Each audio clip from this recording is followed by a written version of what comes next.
जब आपने 2014 में भारतीय जनता पार्टी को वोट दिया था और नरेंद्र मोदी जी इस देश के प्रधानमंत्री बने थे, तो आपने सुनिश्चित किया था कि उस बेघर को घर मिलेगा, आपने सुनिश्चित किया था कि उस किसान को सम्मान निधि मिलेगी, आपने सुनिश्चित किया था कि उस बूढ़ी माँ जो चूल्हे पे खाना बनाती है उसको उज्ज्वला का गैस का कनेक्शन मिलेगा, आपने सुनिश्चित किया था कि वो बिना पढ़ा लिखा व्यक्ति जो बैंक की दर ठोकरें खाता था उसका खाता नहीं खुलता था, तो आपके एक वोट ने सुनिश्चित किया था कि उसका जनधन का खाता खुले।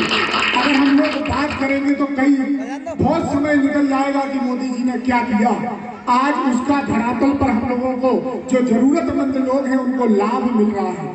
हमारे जनप्रतिनिधि भी उस और काम कर रहे हैं। माननीय सांसद जी तो सेवा के इतने काम करते हैं कि अगर उनको हम लोग गिनाएं तो बहुत समय निकल जाएगा।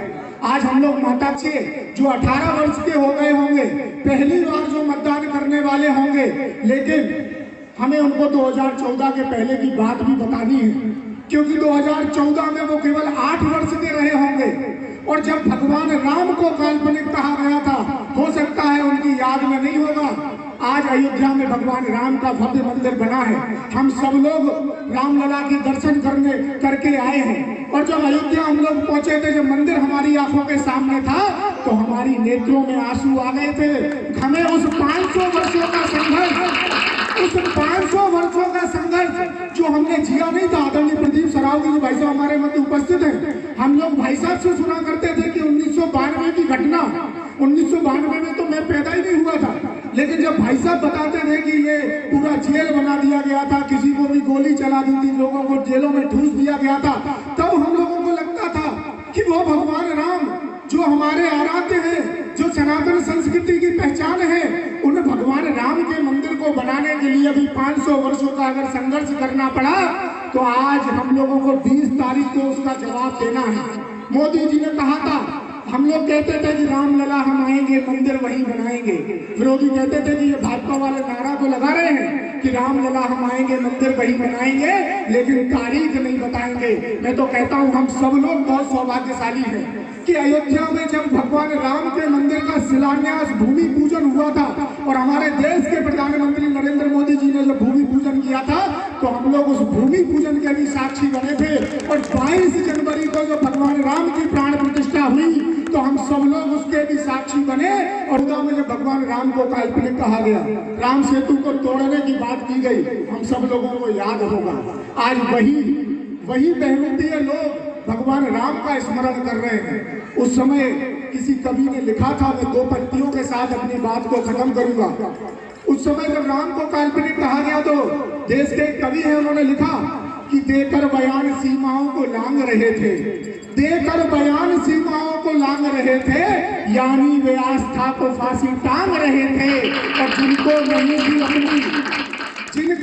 थी अपनी बल्दियत तलक पता, बल्दियत तो हम लोग जानते हैं ना किसे कहते हैं, जिनको नहीं थी अपनी बल्दियत तलक पता, वे लोग राम का प्रमाण मांग रहे थे।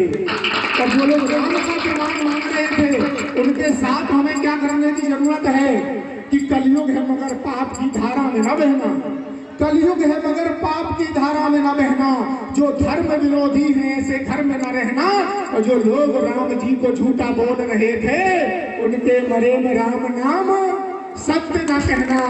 और जब पुण्य है तो कैसे कहें पाप नहीं है, जब पुण्य है तो कैसे कहें पाप नहीं है, वरदान है तो कैसे कहें श्राप नहीं है। लोगों ने कहा राम नहीं है तो ये लगा जैसे वो कह रहे हो उनके बाप नहीं है। तो हम लोगों को 20 तारीख को जवाब देना है। और माननीय सांसद जी, पिछली बार 3.5 लाख वोटों से हमने जिताया था और इस बार कम से कम 5 लाख वोटों से भारतीय जनता पार्टी का एक कार्यकर्ता मेहनत कर रहा है, बूथों पर जा रहा है, पन्ना मृतकों को पन्ना दे रहा है, क्योंकि ये राजनीतिक मंच नहीं है। हम सब लोग उसका, जिन्होंने राम को झूठा बोला था, जो राम का नहीं वो हमारे किसी काम का नहीं, 20 तारीख को उसका जवाब देना है। माननीय सांसद जी हमारे मध्य उपस्थित हैं, एक बार जोरदार तालियों से हम लोग दोनों हाथों को उठा करके आशीर्वाद माननीय सांसद जी को माताएं देंगी। और मैं सीधा सांसद जी से निवेदन करूंगा कि वो हम सभी के मध्य आज के इस पावन पुनीत अवसर पर अपने विचार हम सबके मध्य रखें। माननीय सांसद अनुराग शर्मा जी, बोलिए भारत।